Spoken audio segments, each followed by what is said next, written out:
हरे कृष्णा, राधे राधे सभी को। भी हम सुनेंगे निर्जला एकादशी व्रत कथा।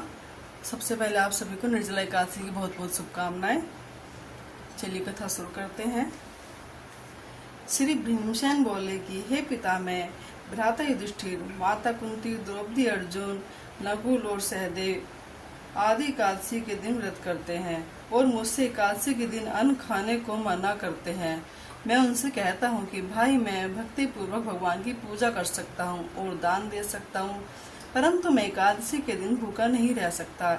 इस पर व्यास जी बोले, भीमसेन, यदि तुम नरक को बुरा और स्वर्ग को अच्छा समझते हो तो प्रत्येक मास की दोनों एकादशियों को अन्न न खाया करो। इस पर भीमसेन बोला कि हे पितामह, आपसे प्रथम बार कह चुका है कि मैं एक दिन एक समय भोजन किए बिना नहीं रह सकता, फिर मेरे लिए पूरे दिन का उपवास करना तो कितना कठिन है। मेरे पेट में अग्नि का वास है जो अधिक अन्न पर शांत होती है। यदि मैं प्रयत्न करूं तो एक व्रत अवश्य कर सकता हूं। अतः आप मुझे कोई एक ऐसे व्रत बताइए जिससे मुझे स्वर्ग की प्राप्ति हो।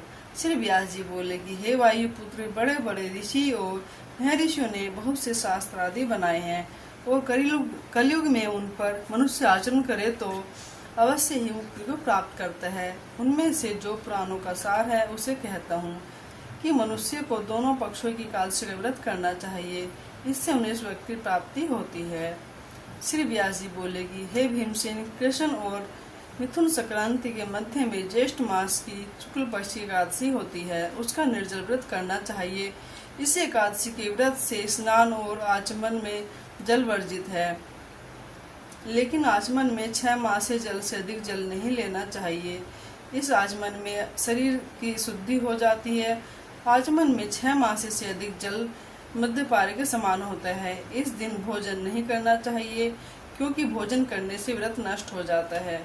यदि सूर्योदय से सूर्यास्त तक मनुष्य जलपान न करे तो उसे 12 एकादशी के फल की प्राप्ति होती है। द्वादशी के दिन सूर्योदय से पहले ही उठना चाहिए। के पश्चात भूखे ब्राह्मणों को भोजन कराना चाहिए। इसका फल 1 वर्ष संपूर्ण एकादशियों के फल के बराबर है। हे भीमसेन, शुंभ भगवान ने मुझे कहा था कि इस एकादशी का पुण्य समस्त तीर्थों और दोनों के बराबर है। एक दिन निर्जल रहने से मनुष्य पापों से मुक्त हो जाता है। जब मनुष्य निर्जला एकादशी का व्रत करते हैं, उनको मृत्यु के समय भयानक यमदूत नहीं दिखते हैं। उस समय भगवान विष्णु के दूत स्वर्ग को आते हैं और उसको पुष्प विमान में बिठाकर ले जाते हैं। अतः संसार में सबसे श्रेष्ठ निर्जला एकादशी का व्रत है। अतः यत्न पूर्वक इस एकादशी का व्रत करना चाहिए। उस दिन ओम नमो भगवते वासुदेवाय मंत्र का उच्चारण करना चाहिए। उस दिन गोदान करना चाहिए। व्यास देव जी के ऐसे वचन सुनकर उसने निर्जला एकादशी का व्रत किया।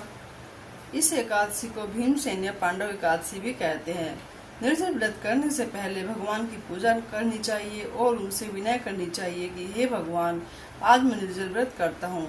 इसके दूसरे दिन भोजन करूँगा। मैं इस व्रत को श्रद्धा पूर्वक करूँगा, उससे मेरे सब पाप नष्ट हो जाए। इस दिन एक बड़े वस्त्र से ढककर स्वर्ण सहित दान करना चाहिए।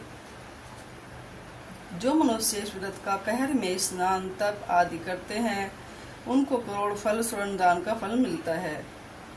जो मनुष्य इस दिन होम आदि करते हैं, उसका फल वर्णन भी नहीं हो सकता है। इस निर्जला एकादशी के व्रत से मनुष्य विष्णु लोक को जाता है।